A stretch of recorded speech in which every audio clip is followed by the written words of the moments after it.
Hi, everybody, and welcome to the AI Surge podcast, where we explore how AI is shaping industries and accelerating innovation. I'm your host, Surj Uppal, and today I'd like to welcome everybody to Jay Filiatro, founder and go-to-market consultant with the GTM Ops agency. Welcome, and looking forward to a great conversation, Jay. Thanks for having me, Surge. I'm excited to speak Great. about this topic. I could speak about it for hours. Okay, perfect. So, one thing I want to touch on is it looks like GTM Ops is fairly, the name says it all. But do you want to talk about the company in terms of a high level basis for those who may not be familiar with it? Yeah, of course, absolutely. We started off as a HubSpot agency about a year and a half ago, and we've kind of been pulled into a lot of what we call GTM engineering mandates now, leveraging AI essentially to do research at scale and add efficiencies to the sales and marketing motions. We work with Series A companies, and basically the catalyst to starting the agency is I've been in this SaaS ecosystem, B2B SaaS, for about 14 years as head of growth or running sales and marketing operations for early stage companies. And after the VC tightening in 2022, I saw a big opportunity to make sure that early stage companies have a solid foundation in terms of go-to-market engine and process and I guess CRM and data architecture. So they're not chasing their tail when they do raise a Series B or Series C, and it makes sense for them to build the RevOps function internally to get rid of all the technical and procedural debt. Right. So yeah, that's why we exist, and kind of a bit of a background story on myself at the same time. Okay, excellent. And it looks like your solutions are focused on driving the top line, yes, through marketing and sales? Correct. Yeah, we're mainly focused on all the activities that are related to pipeline generation. I mean, we're a full service like RevOps agency, so we also help on the post sales side of things, like migrating companies from Zendesk to HubSpot service, building ticket pipelines, automation for the customer success team, handoffs from sales to CS for implementation perspectives or implementation processes. Yeah, the majority of our focus is definitely on top line. I think most early stage companies, that's their biggest focus is pipeline generation at the stages that we work with them at. Hey man, good on you. It's such a critical component to growth. So it's very valuable. Some common go-to-market mistakes that you see with SaaS startups. Yeah, absolutely. I mean, I've seen many in my 14 years of experience and working with dozens of clients through the agency. I think one that I see very commonly is like chasing the latest trends or latest tools in go-to-market technology. There's been so much innovation in the last like 24 months, and you see a lot of success stories from these new tools that are popping out, like Warmly, RB2B, Play is probably all over your LinkedIn feed, and a lot of go-to-market operators or leaders. Like I know my colleague is generating a lot of results, or they're doing a lot of great work, or seeing a lot of pipeline being generated from outbound using Clay. So how can we use Clay in our operation rather than taking it from a first principles perspective, and like what challenges am I looking to solve? What are the bottlenecks in my go-to-market engine? And then looking for tools and processes that are going to add efficiencies to those bottlenecks or solve those challenges. And that, maybe that's a good segue too to like how a lot of people are viewing AI. I think that's another very common mistake that I see across the board. It's like, how do I leverage AI to It's scale a my common current question, yeah. process or to automate my current process? But I think the opportunity with AI is, how do I rethink my process now that I have these capabilities? And, a good example of that is like, if I'm sending you an intro email, if I had all the time in the world to do research on you, what are the steps that I would take? What are the data sources that I would analyze or take a look at? What are the angles that I would take to craft a message that's compelling to you, that would provide you value ideally? At the very least, get you to respond and show interest in having a conversation. Jay, it's such a different world with all the evolution we're seeing in real time.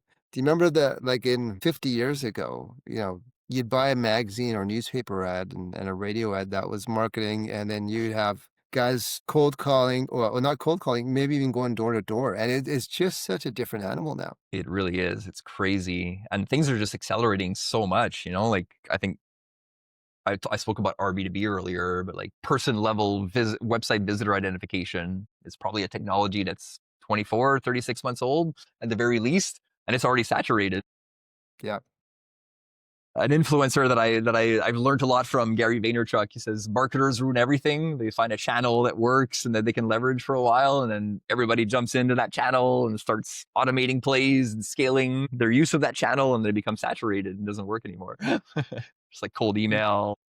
Yeah, there's such there and there's some well, with some organizations, there's such a like a circular spiral going on where yes, they're chasing the newest tools, but then they have employee turnover, and so they never master either of it. So there's something to be said about that mistake of chasing the next thing, sometimes what works works, and until there's a better option, let's keep going down that track.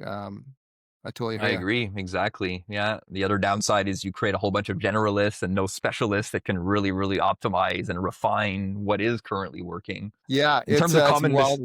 yeah, it is. And in terms of common mistakes, I think I kept the best one for last. This one I see very, very commonly, especially in early stage, is having too broad of an ICP. If your ICP is not defined enough and you haven't understood how to speak their language, how to tie your value proposition to the problems that or the things that are keeping them awake at night, then you're not saying anything. And I think a lot of founders or go-to-market leaders think that they need a really, really big TAM to scale go-to-market. Well, when you're trying to scale from 1 to 10 million, you just need a TAM that gets you to 10 million. And I think, you know, we maybe get into that later on, building when we talk about like a go-to-market engine. But one of the foundations, one of the proven frameworks in B2B growth is that there are certain tactics that apply to different phases of your growth. Typically from 1 to 10 million, you're focused on a very specific ICP and you're trying to scale that go-to-market fit with that specific ICP. And then when you get to 10 million, you need to start layering in other motions. Maybe you go up market to enterprise. Maybe you open up other geographies as part of your ICP. But yeah, having I think a very narrow focus from 1 to 10 million on a very specific ICP is what's going to give you the ability to really measure everything and refine things to its full capabilities. I love how we get so accustomed to acronyms, it's, GTM, ICPs. Any other acronyms that are common in the industry? Oh, geez, so many. I just like throw them out like that because I'm so used to using them, and I don't realize sometimes that I'm using so many acronyms, and I should maybe explain what I'm saying. Yeah, so yeah, that'd be great because a lot of people listening are interested in AI and technology, but maybe new to it, so Absolutely. sometimes it's always good to kinda reset. For sure. Well, let's unpack a couple of those acronyms. ICP, I think, is one that it's critical to understand. It's your ideal customer profile. And, maybe one of the mistakes that I see a lot of companies doing when they're building too broad of a criteria to define what is an ideal customer is they're just looking at firmographic information. Mhm. So, like company info. Like, I sell to companies that are in the manufacturing industry that have more than 1,000 employees. But Right, that's, okay. in my opinion, that's not really an ICP. It's like what is a common trend across manufacturing companies that are over 1,000 people that infer that there's a potential need for your solution or that your solution can provide value to that organization. Yeah, it could be they have high turnaround and you help them with filtering out job applications or helping them make sure that there's a good culture fit when they're hiring people. If they're I don't know, their logistics need efficiency and they have a whole bunch of stock sitting in distribution warehouses, then that's a whole other pain point, a whole other type of solution that's going to solve for them. But it's not because they're a manufacturing company that have over 1,000 employees that they have that challenge or that pain point. Sure. So I think you need to look outside of just like the data that's available in a B2B contact database to really understand whether the company is a good fit for your solution or not. That's a great point. Sometimes it's when you try to be all things to all people, it does not allow you to focus. So how do you Exactly. manage that conversation, Jay? So do you have to kind of guide them in the right direction, or do you recommend an ICP yourself that would work for the company? Yeah, well, it really depends on the maturity of the organization. I think once you have a good amount of close one deals, then you can start analyzing, doing like a regression analysis on those deals and finding the common points between those companies that you can infer are an indication that they're a good fit. You build your assumptions And then you go and validate those assumptions with new prospects to see if your close rates are going to maintain, to see if your ACVs, your average deal values, your average customer value is ACV, maintain themselves. Because yeah, you might be missing a specific data point that just validates that they are going to get ROI out of the platform. They're able to get budget internally. Your solution fits with their current process and their current tools, as an example. So yeah, regression analysis I think is the best. Once you have maybe 100 close one deals, you can typically find some commonalities between what are the best fit prospects that you've already sold to and your ICP. It's a little bit more difficult, I would say, early on, like before $1 million in annual revenue. Mm-hmm. Typically what I recommend at that stage is do the unscalable. It's completely the opposite. It's just keep throwing darts at the wall until you see a few darts stick, and then try to figure out like what's the common point between those targets that I was shooting at that makes them stick. Something to And be said then about trial and error, right? yeah, exactly. That's in my opinion, that is the only way to do go to market when you're new in the market. Yeah, you just don't know how the market's going to perceive your solution. You might not have a full lay of the land into the competitive landscape. You don't know necessarily what message is going to resonate with your audience. So, the first thing is finding message market fit. Like if I reach out to my ideal client or customer personas or profiles, am I able to get a response and get a conversation going with them? That's message market fit. And then product market fit is like once we implement their solution, our solution, are they adopting it? Are they getting value out of it?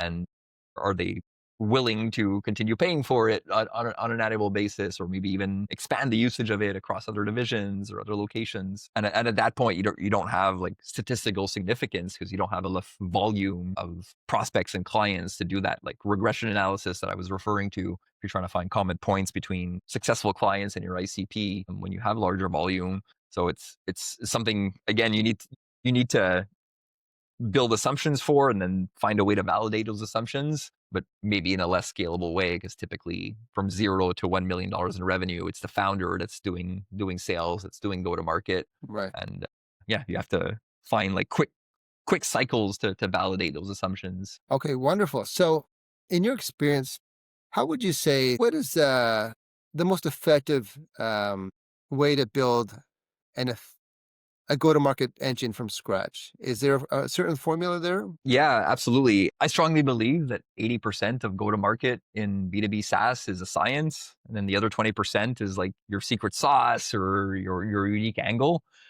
I'm going to talk about the 80% is a science. Like there's proven frameworks that have been tested and adapted to different business models, different types of SaaS companies. But at the end of the day, there's only a certain amount of levers that you can pull to optimize your go-to-market engine and your pipeline generation. Right. So typically you want to be measuring three things across all the stages in your customer journey, or your funnel, or your bow tie, however you want to call it. There's a volume metric. It's like, how many leads am I generating? A conversion metric.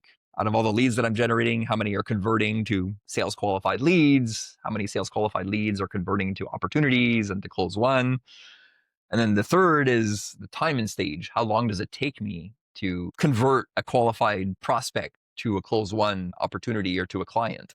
And those are really the only three things that you can actually have control over in your go-to-market motion. So those are the three things that you need to measure, and and a lot of the default like CRM configurations will support measuring those metrics. So that's why whether you're using Salesforce or HubSpot or Pipedrive or Close CRM, they're all going to have lifecycle stages. And Hmm. that's Yeah, absolutely. kind of where the prospect is in their journey. Typically, a new prospect will be a lead until they've engaged with some type of marketing collateral, or they've taken actions to show that they're aware of the solution and the company. And at that point, they become an MQL, a marketing qualified lead. And that's kind of where marketing thinks that this is a good fit prospect that I want to bring forward in the buyer journey, and eventually hand them off to sales as a sales qualified lead. Sales qualified lead being like they're ready to have a sales conversation, do discovery, and starting to evaluate the potential fit of the solution. So that's the one thing, is just like having a really solid foundation in terms of like revenue architecture, what's your data you're capturing, what you're measuring to evaluate the efficacy of your go-to-market efforts. I already kind of alluded to that, but I think that comes into play probably around $1 million in annual revenue. What I'd recommend founders to do from 0 to 1 million is the complete opposite. Just do the unscalable, like send LinkedIn DMs one off on your phone to people that you think you would want to have a conversation with, go to events and conferences and just shake hands and ask people if they're interested, if they'd be willing to jump on a quick call to give you feedback about the solution that you're building to make sure that there's a good fit with the market and it actually solves the problems that keep them up at night. And then once you figure it out, you build those assumptions of who I want to go after with what message, in what context, what are the signals that help me infer that there is that pain point present at the organization and that they might be in market for a solution like ours. That's when you can start scaling and testing that at a larger scale to validate those assumptions through a data-driven go-to-market approach that is based on those foundations that I described at a very high level. Okay, yeah, no, that's an excellent encapsulation about how to build an effective go-to-market market engine. So once you do that, and you're trying to help companies scale, are the scaling challenges unique to each company, or are is there a common thread that you're seeing in the industry? I guess, that maybe ties back a little bit to like the data-driven like optimization of your go-to-market engine. I think from a high level, one of the things that is most common, especially in early stage SaaS companies, is pipeline generation. It's a big challenge for them to generate enough pipeline to meet their growth objectives. So that's like kind of on a high level, like first layer of diagnosis. Pipeline generation is typically a bottleneck for a lot of Series A and Series B companies. But then if you double click and you look at the second layer of metrics, then that's where it becomes like very unique on a per company basis. Some companies have a lot of inbound leads. Clay comes to mind. Like they're just all over LinkedIn. They have a whole bunch of influencers that are talking about them, that are doing demos of like the Clay tables that they've built and the plays they've run with Clay. So that probably generates a really high volume of self-serve signups. But there's a good chance that 80% of those self-serve signups don't have decision power within the organization. They don't have the technical chops or the go-to-market knowledge to be able to really leverage Clay's capabilities to their fullest. So it might be a problem of too low of a signal to noise ratio in my Okay. inbound leads. And I need to be able to determine which leads that I should actually be handing off to sales and providing a kind of a white glove onboarding support to show them the potential value of the solution. Other companies, they don't have any inbound leads. They're relying solely on outbound and they're not able to get enough meetings on the calendar to generate the pipeline that they need. That's a tough way to do business when you're solely relying on outbound. 100%. Yeah, exactly. In other companies, that might be a retention issue. They're doing really good on go to market, they have message market fit. They think they have go to market fit because they're closing a lot of deals. But after 6 months, companies, their clients are like, I'm not getting the value that I was expecting out of this. And they have a high churn rate. And that's typically something that you need to fix pretty quickly, because there's a concept in recurring revenue called the growth ceiling. I'll just throw like big numbers out there, or just round numbers to make it easy. But if you have $10 million in average in annual revenue, and 10% of your clients are churning every year, then you need to generate $1 million in net new annual revenue every year to offset that churn. But when you get to 11 million, and you still have a 10% churn rate, now you're losing 1.1 million a year, and you're only able to generate $1 million in net new ARR every year. So you've hit a growth ceiling. Your company can't grow anymore. It can only stay flat or decline from here, because your churn outweighs your ability to book new revenue. What would you suggest is a is the best way, or one of the best ways to limit churn? Is it regular communication? Is it just performance? Is it maybe managing expectations from the beginning? What would you suggest? Yeah, and I think that's probably like the third layer. We have a churn problem. It's like, let's double click and diagnose like where that churn problem is coming from. And it's typically one of those like expectations are not set properly in the sales cycle, or prospects are being oversold and they get into the platform and they're not able to accomplish what's been promised to them. Poor onboarding, especially in a more complex solution or a solution that requires data ingestion from multiple sources or configuration, customization to the specific business that they're serving. If the implementation is not done properly and the client is not guided and taught how to get the most out of the platform, then they'll never realize their full return on investment potential. I've seen things like just like pricing not being aligned to the value that organizations are getting out of a platform. Like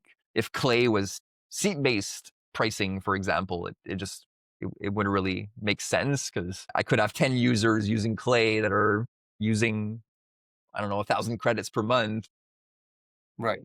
but it doesn't mean that I'm getting more value out of it because I have 10 users in the platform. I could be getting way more value out of it if I have one user in the platform that's using 100,000 credits a month because we're enriching so many more prospects or companies or pulling so many more data points from the web on our prospects. So yeah, I think pricing being aligned to the actual value that people get out of the product is really, really important. Yeah, I'm sure there's some other common causes of churn that I'm not thinking of, but those are the ones that So come in to terms mind. of scaling challenges, so let's move to the flip side. Are there any examples or recent case studies of a great kind of relationship, partnership that you think would be valuable in sharing? Yeah, sure, absolutely. I can think of a couple of examples. Like we talked earlier about at the 10 million mark is typically where a company needs to spin up new go-to-market motions and like kind of rethink their target audience and broaden their ICP, their ideal customer profile a little bit. One of the companies that we're working with, the Internet of Things devices to farmers, so farmers can measure, well, they can get warnings if there's feed missing in the bins that feed the animals. They can monitor water temperature, the humidity of their installations to make sure that they have the ideal conditions for the growth of the animals that and they're pretty much at that point now where they've generated awareness and they've driven adoption for the majority of individual growers in their target market. And now they want to spin up kind of an enterprise play. Every farmer in the US grows for a large producer. So a chicken farmer is going to be farming chickens, and then those chickens will be brought to a distributor that packages them and sells them to grocery stores. So that big producer also has a lot of benefit from understanding what's happening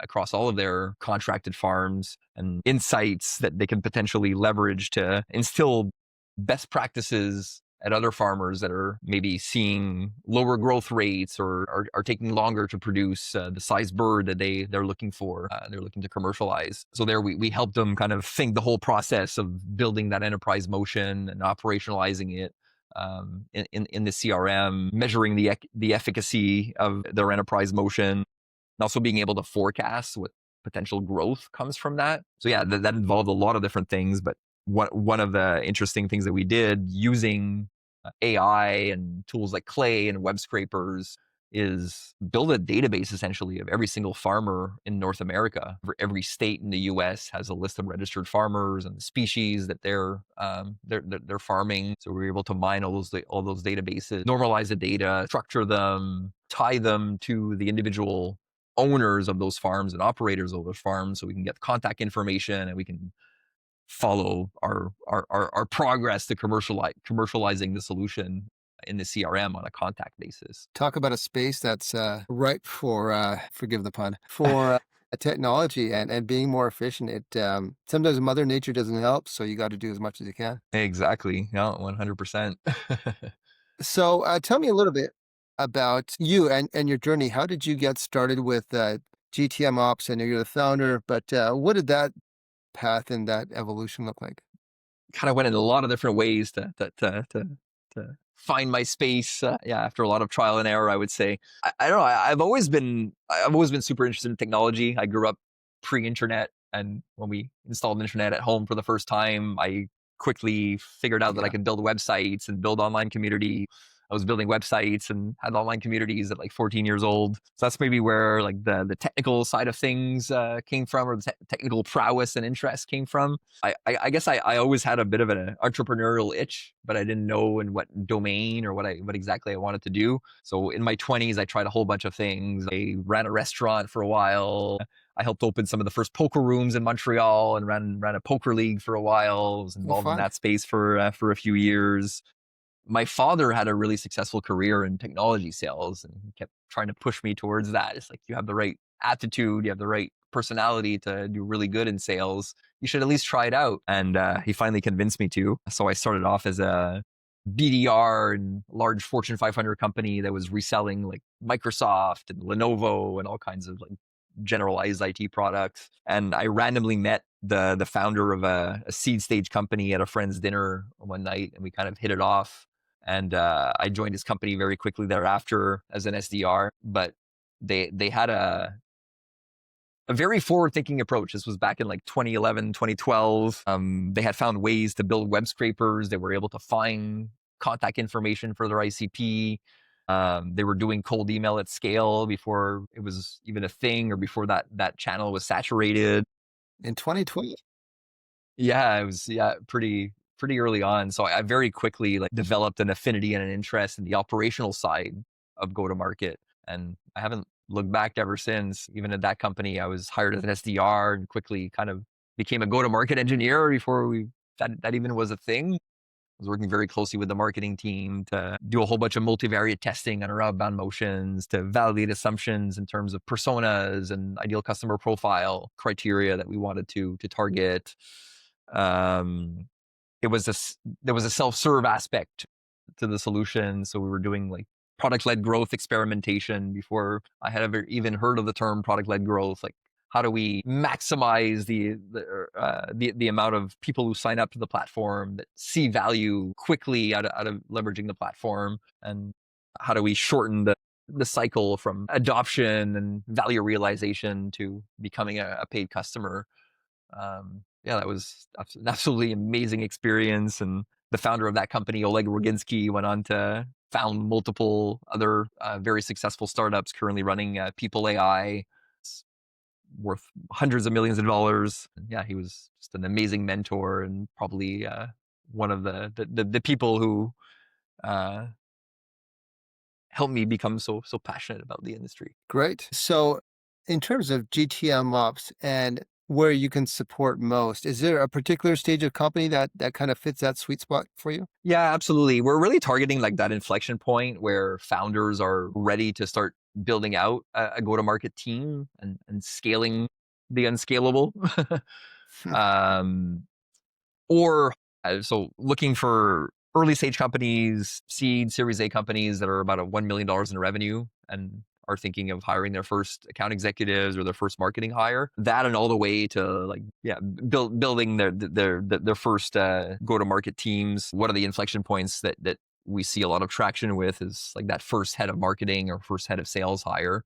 We're going to try to scale go to market. We have some angles that I think are working, or some early signs of message and product market fit. So now we're going to bring in a sales professional and start building out a sales team. That team needs operational support. They're going to design the process and maybe the go-to-market motion, but how do you ensure that they're measuring the efficacy of that go-to-market motion and finding opportunities to data-driven opportunities to optimize their channels or their tactics. And then very quickly, once they're ready to start scaling that team, there's a huge gain in automating things across the sales process, for example, to increase the efficacy of the sales team. Which part of that process, Jay, are you most passionate about? Let's say, would it be closing a sale, or identifying the opportunity, or seeing the implementation deliver results? Is there one that really lights your fire? Yeah, I mean, definitely. I'm very results oriented, 100%, and I think that's one of the things that differentiates us as well in the market out of all the go to market agencies or CRM agencies. Is we set specific measurable objectives at the start of a retainer that have an impact on your business. Like, we're going to improve your customer acquisition costs by 10%. We're going to increase pipeline generation by a certain percentage, or we're gonna hit a baseline of X number of pipeline generated every month through the initiatives that we put in place. So yeah, we're always looking to drive concrete and measurable results for the business. So yeah, I think that's what I get the most like fulfillment out of if we're looking at like a GTM engineering mandate where it's like, let's figure out we we contact our ideal customer persona or profile at scale, and how do we do research at scale on the pain points that they might be living so we can make recommendations or craft a unique insight that they can get value out of. And a lot of that comes from a lot of multivariate testing. When we're launching outbound campaigns for a client, we'll often run multiple before we get to one that's actually driving the conversion that we're hoping for, or that we're expecting. So when you see that reply rate start hitting 5% and the majority of the replies are positive, or you can actually see how much pipeline was generated from that specific campaign, that's really exciting. That's, I think, what keeps us all motivated to uh, put in the Isn't work that every day. wonderful when that's verified for you versus trying to figure out what's working or not? It's no longer a guessing game. Let's go, keep going down the right path. 100%, exactly. So in terms of your, sorry, Jay, go ahead. I was just gonna say a good example, maybe an easier win is like making sure that you have the right tracking so marketing can understand what the ROI of their paid ad initiatives are. A lot of companies don't have the right tracking in place, so they don't even have visibility into, I know how many leads I'm generating from Facebook ads, but I don't know how many of those are actually converting, how many of those are being disqualified by sales. Equipping them with the ability to measure that and take a data-driven approach to optimize their tactics for me is a huge win as well. So in terms of your business model, do you work on a project basis or on retainers, or how does that work for for customers? A little bit of both. I mean, we're definitely moving more towards retainers because that's where we see the biggest impact. Might also be a nature of the stage or the maturity of companies that we work with. We're typically their first like operational hire, or they've worked with a couple of agencies before, but the process, they don't feel like the process is as efficient as it should be, or there's critical data points that they don't have access to that they can't monitor. I think we see the most success when we really position ourselves as an extension of the go-to-market team and being the operational partner to the sales and marketing leaders in the organization.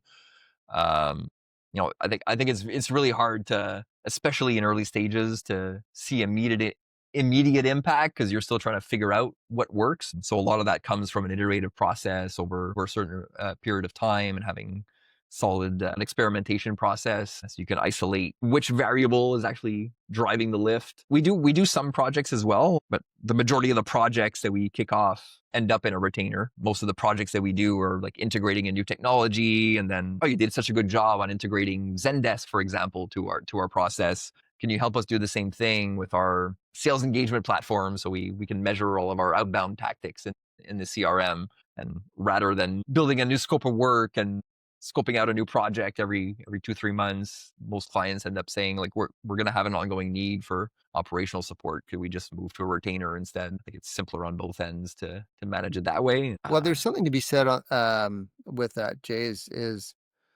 um, once you've earned their trust, they're willing to trust you with more. So that's the tip of the cow for you. Exactly, 100%.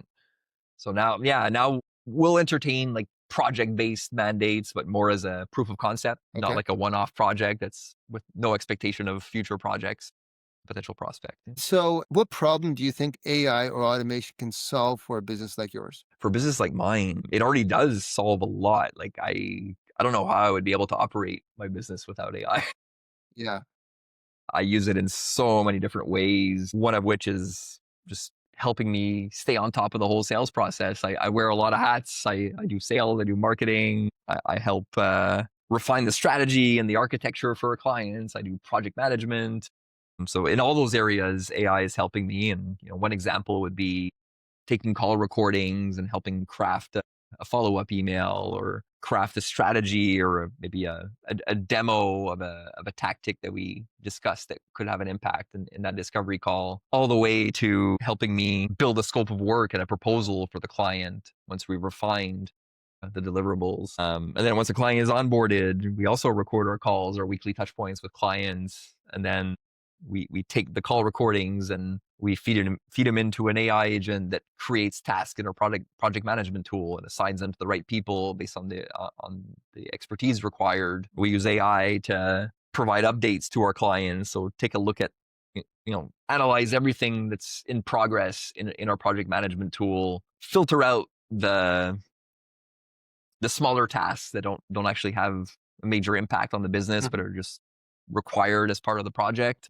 Yeah, summarize what's remaining on the task based on all the comments on the ClickUp task and the description. So yeah, basically turning all of our internal like project management into something that's customer facing. I use AI to build pipeline for the agency as well. Doing stuff like monitoring for those inflection points in a company's growth when a Series A company hires their first head of sales. And then we'll use AI to analyze the company's website, understand their ideal customer profile, what pain points that they're solving, use AI to go and mine their CEO's mentions online. Are they building in public? Are they talking about specific challenges or objectives that they might be giving their head of sales on LinkedIn if they're building in public? Maybe they were on a podcast and they talked about it during the interview. So being able to get those insights so you can reference them in your communications to your prospect is something we use AI for a lot. Or on a more basic level, just doing custom lead scoring, like going back to the ideal customer profile. A lot of companies will say like, this is my target industry and companies need to be of this size. Mhm. But maybe if you're a software company, you do really well with companies that have a self-serve motion, product-led growth motion. But Zoom Info and Apollo and all those B2B databases don't tell you who's a self-serve company versus a sales-led company. Right. So you can often infer that by going on their website, checking out their pricing page. Do they have any CTAs on their website to start a free trial, start for free? Is their average subscription $20 a month or is it $2,000 a month? If it's $2,000 a month, it's most likely not self-serve. It's most likely sales-led and sales assisted. Yeah, so being able to leverage AI to kind of custom score companies for ICP fit, another very common use Sounds like you're case. flexing a lot of AI muscles. Good for you. Thank you. Are there any bottlenecks in your industry? And if so, what do they look like? In our industry. I think in the go-to-market and CRM agency world, I think the biggest bottleneck is more on a talent perspective. I think most agencies hit an inflection point where, and obviously, like the founder has to hand off strategic consulting, solution architecture to somebody in their team. Like Mhm. one person can't manage 30 clients and context switch between those things. But the people who can actually build solid go to market foundations and think of all the dependencies and all the downstream impacts are few and far between. You need quite a bit of experience. You need to have seen a lot of different setups and configurations, a lot of different types of businesses. You have had exposure to all kinds of different marketing channels and ways of measuring the efficacy of marketing spend and marketing tactics. You need to understand the difference between the different go-to-market motions, whether it's self-serve, whether it's like full cycle salespeople that are taking a prospect all the way from closing, whether it's a two-step sales process where you have SDRs and BDRs that are generating leads and handing them off to an AE to close them. The way you measure and operationalize those motions differs quite a bit, CRM and in your go-to-market architecture. So having exposure to all those things is really important. But somebody with that level of experience and expertise commands a pretty high value in the market. And most agencies that are scaling can't afford to hire those people at $150,000 a year or whatever. So it's kind of like a catch-22. I can't grow my agency because I'm the bottleneck, and I can't find somebody to remove that bottleneck from me because it takes away all my margin. Mhm. So yeah, we see that that's going to be a big challenge for me to take this agency to the next step.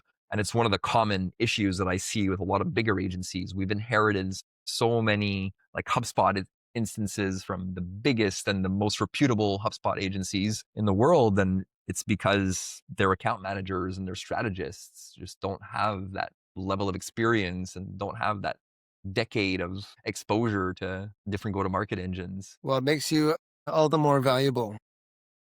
Yes, so I've got to figure out how I scale that. So, Jay, before you wrap up, is there anything else you want to share? Maybe something that you're most proud of, your website, your social handles, that sort of thing? Sure, absolutely.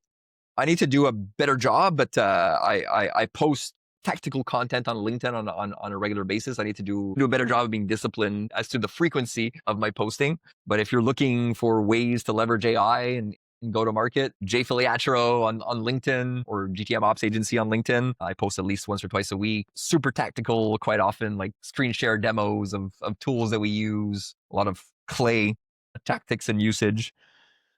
You can check out our website, gtmops.ca or gtmops.agency. If you're an early stage company looking for operational support, you feel like you're not able to measure the efficacy of your go-to-market engine or to find opportunities to optimize your go-to-market process, or if, you need help in automating some of it to drive efficiencies, more than happy and able to help. Yeah. And if you're looking, a lot of companies are trying to find a way to leverage AI from an outbound perspective. And we have quite a bit of experience in that area as well. Mainly work with Clay, but we're pretty tool agnostic when it comes to that aspect. So happy to help founders and go-to-market operators just think about what the opportunities for AI are and go-to-market, and or help you actually operationalize it and put these tactics in place. Well, thank you, Jay. That was really insightful. So today we're talking with Jay Filiatro, founder and GTM consultant with the GTM Ops Agency. My name is Surj. I'm the host of the AI Surge podcast, where we explore how AI is shaping industries and accelerating innovation. We'll see you next time.